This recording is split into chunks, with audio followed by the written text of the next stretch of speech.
Okay, well, let's hop into it. Game number 2 in this best of 3, spawning in the top left side of the map. It's going to be none other than the TvZ player, RagnaroK. In the bottom right, as the Red Terran, it's ByuN.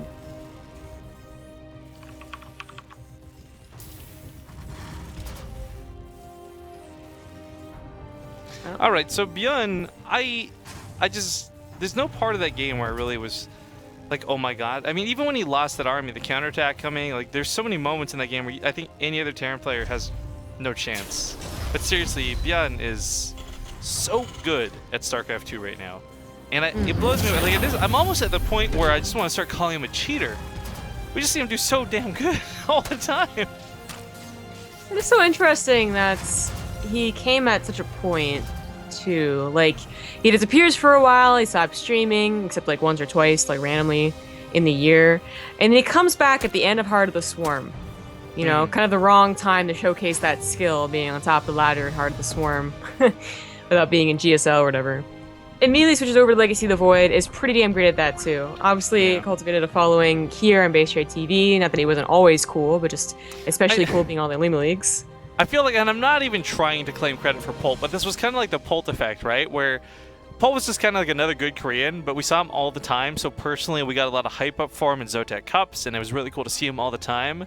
Kind of feel like the same sort of things happening with ByuN now. I just hope ByuN doesn't leave us like Pult did, man. Goes on to just be a WCS champion. I wish ByuN would be in. Well. That would be cool. Gold base taken first out of RagnaroK. We showed this, worth noting, worth discussing, worth mentioning, because this map is full of gold bases, and any Zerg player who wants to get away with 3 gold bases early on, by all means, go ahead. Or, pardon me, a third base that's also gold base, what I meant to say. For ByuN's sake, he can't really take advantage of this the same way. He might still take the third base, like, oh, okay, you're going for sure to take the third base as a gold base, but you know, what advantage do you really get on that as a Terran? By that stage of the game, your production's already doing well whether you have a gold base or not.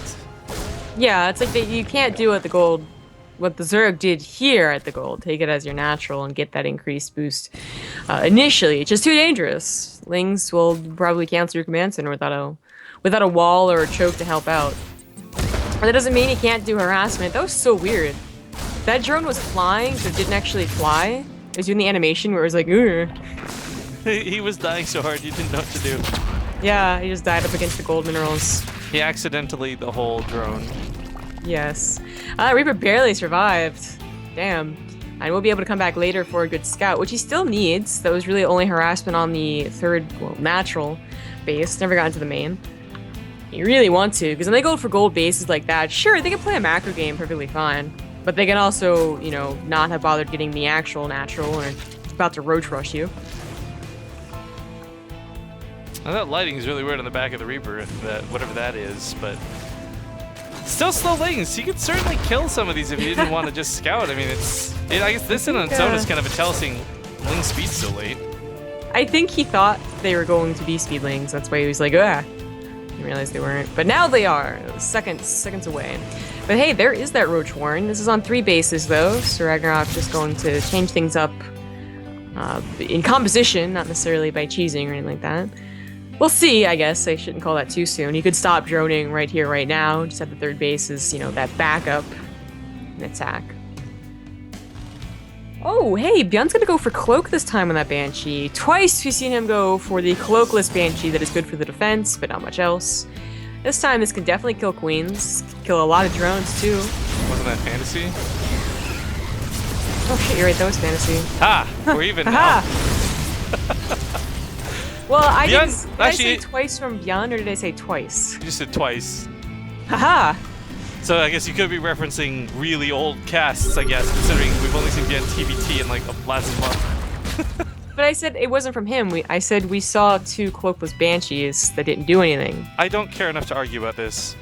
The Banshee, though, with Cloak is certainly going to add an element that's normally missing from this. We do see Spore Crawlers coming down, but they're not going to be on the front lines. If the Queens come too far away, they're going to get picked off. And that's a lot of Hellions. That is a very large amount of Hellions below these. What alerted him to the Cloaked Banshee? Let's see what's nothing. He may just be doing this out of paranoia. I mean, it's ByuN. God knows he loves Banshees in TvT. Maybe RagnaroK says he likes him in TvZ. I guess so. I feel like that has to be the case if they played on ladder a lot and he knows. Because otherwise, poke Banshee in TvZ is not popular anymore. The Reaper Winnie may have perked the Hellions, actually, or the Hellbats part of it. Blowing everything away means no splash damage. That was actually, I think, a really big mistake. Hellbats are pushed away from this pretty quickly. Cloak going to keep this safe and sound away from the hatchery. Second one going to go towards the natural, but again, another Spore Crawler down. So I don't think RagnaroK's going to be sweating this too much. But the important thing is that there's not much fear of a counter for ByuN with enough Banshees. Try and go across the map with Roaches when there's 3 Banshees alive and sort of well. You're going to lose all of them. This is really weird. So I can't mouse scroll over here. Something about the natural base is broken. It makes the camera go all janky. Dude, like, stream can see this. You can't see this, obviously, but like if I mouse scroll elsewhere, it's fine, I guess? Well, I'm trying to get like replicate it with mine, but I don't see it. That might, I guess it's just some weird bug on mine. Because, yeah, it's nice and smooth over here, no problem. Hey! But over here, it starts getting all janky. Okay, I'm not going to play with it, guys. We'll just not mouse scroll near the natural base of RagnaroK. RagnaroK is dedicating to those Roaches and going into Hydralisk as well. I don't know if I really like this. This is not going to be that 1-1 timing we saw Horror do? That's right, Horror versus Fantasy. It's and if it is, it's not going to be as powerful because he's trying to get Hydras too. I mean, until we saw Stim actually come down, I was actually wondering whether ByuN was going to try something crazy like Mech or not, though. I mean, this was so delayed for getting up and running, and I just feel like the damage he dealt for this may not have been super worth it. I mean, okay, he got 20 drones in total. I take that back. That was a sick amount of drones. I guess more burned over time than we realized. ByuN hadn't taken his 3rd base until now, and only had the SCVs. It's not like it's fully saturated. I'm surprised we actually don't see more of a transfer, because he can just keep dropping mules in the natural in the main. Doesn't actually need that many here. Yeah, he does need a transfer from the main, that is true. A little bit of supply block too, whoopsie. He did see the Hydralisk end, so it's like you don't have to fear that they're going to transition into Mutiling Bling. You don't have to fear that it's going to be Roach Corruptor, that they're about to attack you with mass Roaches. You know you have some time, and you really do want this composition that is like, 2 or 3 Marauders at a time, as well as tanks.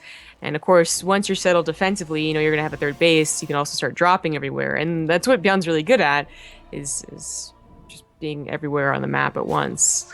So I'm a little worried for RagnaroK. We'll see what his main attack can do once he gets set up for it.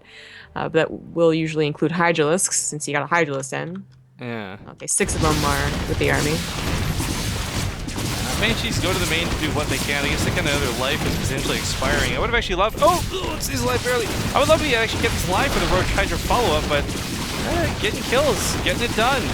Maybe Spore Crawler's gonna... Yeah. Just stay in the Spore Crawler range. Ruined. Saved. So I just went over how I wasn't feeling too confident for RagnaroK, but ByuN pushing out like this, kind of poking the bear, and if you accidentally lose both medevacs to Hydras, you didn't expect to kill them. The counterattack would have been quite deadly. What's interesting in this scenario is we've actually seen a lot of people start trying to get Liberators instead of tanks when it comes to Roach Hydra.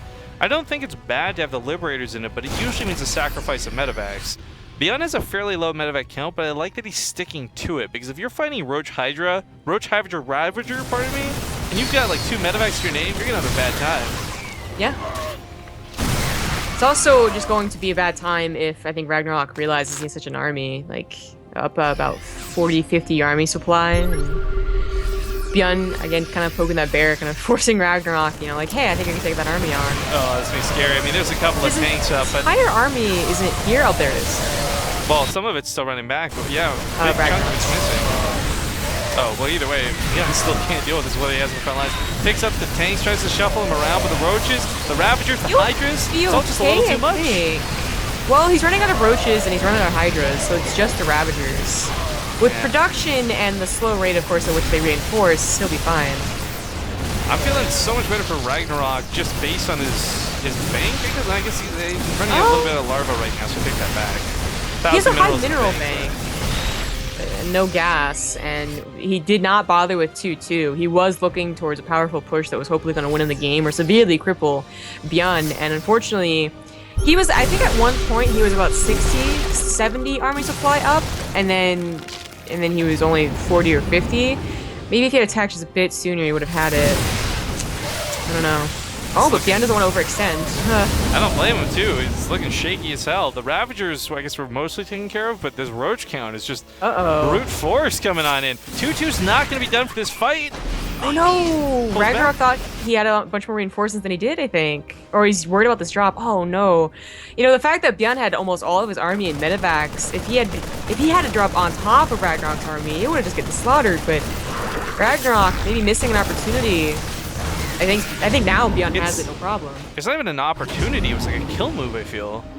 Yeah, I think ByuN has this game with 2-2 upgrades, a nice army count. Sure, he'd still be careful. You don't want to just, like, throw away your army, but he's got it. I still wouldn't call it just yet. Roach, Ravager, Hydra can do quite a bit, surprisingly, depending on how those Corrosive Biles land. I think adding like 3 or 4 Creepers to the mix would make it really powerful, of course, or Blinding Clouds, one or the other, but what RagnaroK has is not bad at all. And with Ling Floods behind this, too, I mean, they don't need upgrades if they're just going to be cannon fodder for those Marauders.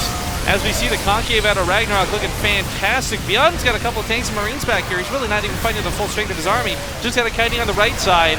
Crystal Bile's going off on those tanks. It goes down so quick. Oh, going back into a choke. He's got a drop in the main and an attack on the left side, the third. Pulling the SCVs into this to make sure that he beats it. He does have a lot of production coming behind this, and there goes the Roaches, so there goes the Ravagers shortly behind that. Same dynamic the Hydras have. You don't have those tanky Roaches in the front line. Everything else starts melting. Small drop on the third, big drop in the main. ByuN is not going to go without a fight, and that went surprisingly bad for RagnaroK. I think he was expecting to just absolutely kill him there. So the response is at home, a little bit late, a little bit delayed. Now he's trying to clean up these drops. And this is where the struggle begins. When you let ByuN start dropping you, when you have no Mutals, no Corruptors to chase those medevacs down, you're going to feel pain every time you leave your base. Yeah.